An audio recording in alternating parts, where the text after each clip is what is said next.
because you relate to struggle.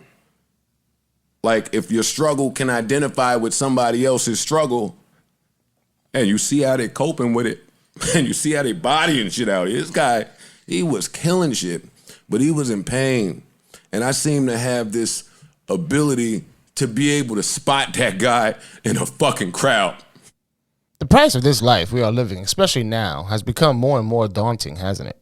The COVID era has shown us some revelations that are akin to the Bible's tidbits. We praise the front line of medical professionals for helping us put our minds at peace. Then we tell them vaccinate or your employment with this hospital will cease. Highly favored religious people saw this as the possible mark of the beast, seeking religious and medical exemptions so when that time came, their soul could be at peace. How can you force me into something by taking away my employment and unemployment funds? They had to ask themselves, what exactly is my price? I didn't even know I had one. Money is the root of all evil, or so I've been told. Now I'm stuck contemplating if I just sold my soul. New York City, the mecca of capitalism, martial lord restaurants and entertainment. As an example to show the world, you see, we can have a very fruitful containment. Now that is of the highest example of present-day choice that we are all facing. But what about the everyday situations that have us pacing the floors and our mind racing? COVID forced many people to tap into entrepreneurship skills they didn't even know they had. T-shirt making, home, hair, and nail services, eBay flipping every old doodad you got from granddad. Became a normal, my back is against the wall, what do I do now, launchpad. COVID also did the thing where you had to sit for a second with your significant other. You no longer had a place to go to for work as a buffer.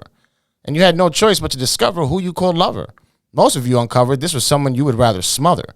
Now, to be clear, I'm not speaking for myself. My situation was decided and taken care of 4 months before COVID would have forced me to suffer.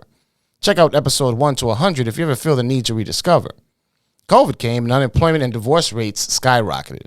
Savings accounts, along with love, devotion, and marital bliss, plummeted. Those that stayed in their career paths witnessed and realized the mistreatment of their position in their respective companies had soared. For most relationships, emotional and monetary, the fuck shit just couldn't be ignored. Adopted at-home employment for less pay just not to spend the gas. Found a niche and got creative with the time they now had once they got rid of their other half pain in the ass. Because of the pandemic, a lot of us were forced to choose peace over price, and found out after a couple of peaks and valleys, nothing less would suffice. I know it's difficult to take my advice. After all, I chose peace over price before the Covitos ever put us all on ice. But know this. It took years of sacrifice, of me being overnice over a plate of pork chops, red beans, and Spanish rice, to finally devise a plan and seek out my personal paradise.